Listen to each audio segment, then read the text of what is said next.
Hey, Bobby Worthington here again. Checking in with Chasing Giants TV, a Mission Whitetail series, and we've asked you to do some little clips. And I tell you, I want to do one on arrow fletching. I have fletched arrows for many, many years.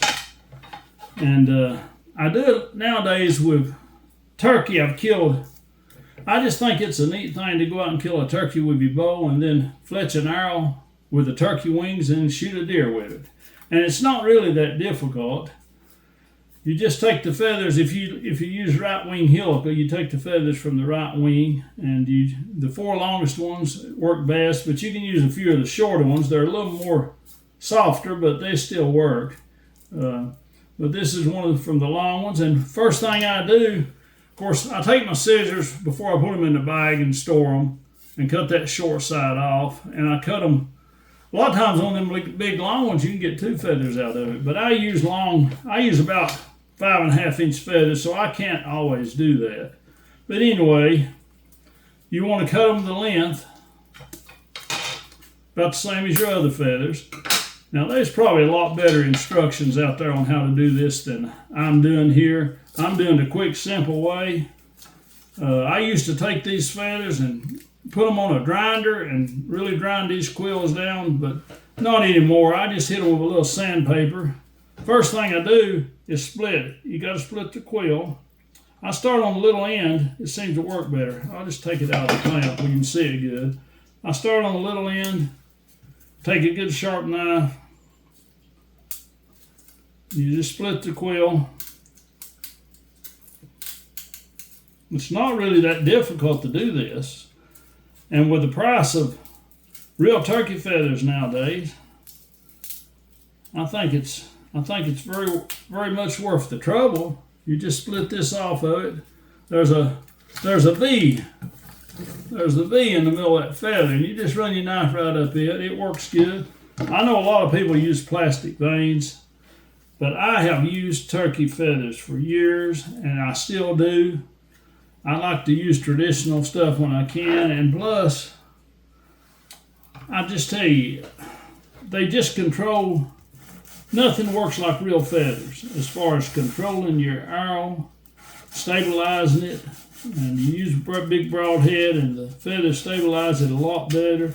I mean, come on, God made these to guide the flight of birds, so you gotta say they work good.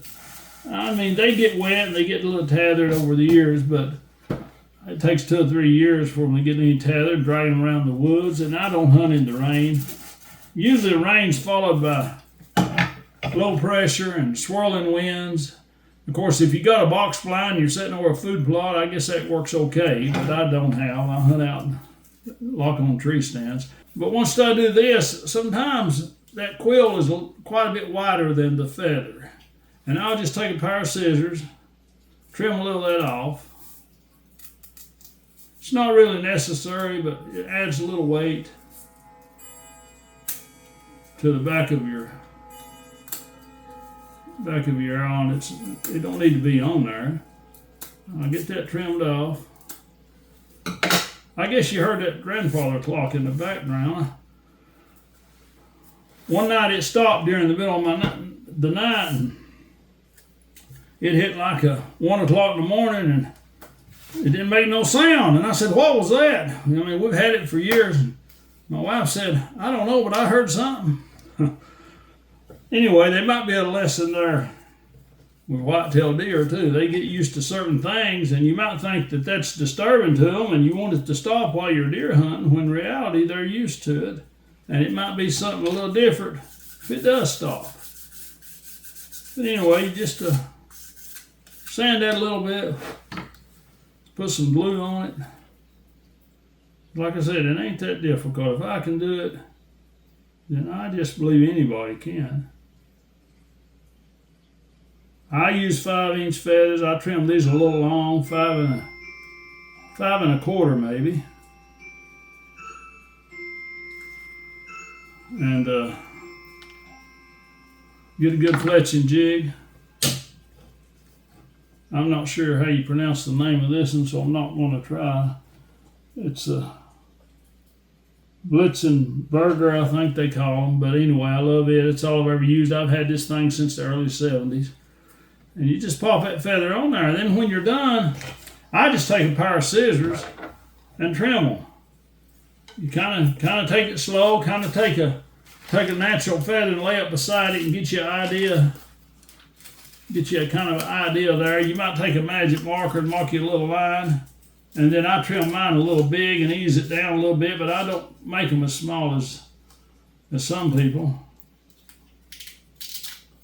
I just make them match pretty good on each side. It's not critical at all. I tell you the critical point, and a lot of people don't fletch arrows because of it. And I've seen arrows come. A buddy of mine, Paul Priest, bought a dozen arrows from a shop. They fletched them for him, and every feather come off. The critical thing is cleaning the shafts. And you'll never have no trouble if you take my advice. I learned this from Fred Bear many years ago, and Bear Archery used this process for years. Take you some Comic or Ajax and put it on a paper towel and wet it and scrub that shaft. And you're going to have quite a bit of residue there. And then you just take some water and rinse that residue off. And then you take some 91 proof alcohol and then you clean it good the same way. Put a little bit on a paper towel and rub it good and clean that residue off good. And if you don't touch that shaft, you'll not have any trouble with your arrow sticking on there. Or your feather sticking on your arrows, but now you can't touch that arrow shaft. If you get any grease on it, it won't work. So anyway, I just thought I'd show you that and how I fletch arrows with natural feathers. You can buy your feathers too, but I don't like plastic vanes. The feathers controls your arrows a lot better. And don't get me wrong, I really tune my bow. I bar shaft them just like I do. I know a lot of people paper tune, that works good, but I bar shaft mine just like I do a recurve. And even though I do that, and I spin my arrows, I want to make sure they're really, the broadhead's really straight on there and the nock ain't got no wobble in it either. But I think if you'll do that, and if you want to try feathers instead of plastic vanes, that'd be great. Some of you still use them. And if you want to take the right wing of a turkey and fletch you some arrows up and go kill a deer, that'd be just wonderful. Well, thank you for tuning in to Chasing Giants TV, a Mission Whitetail series. I hope you all have a blessed day.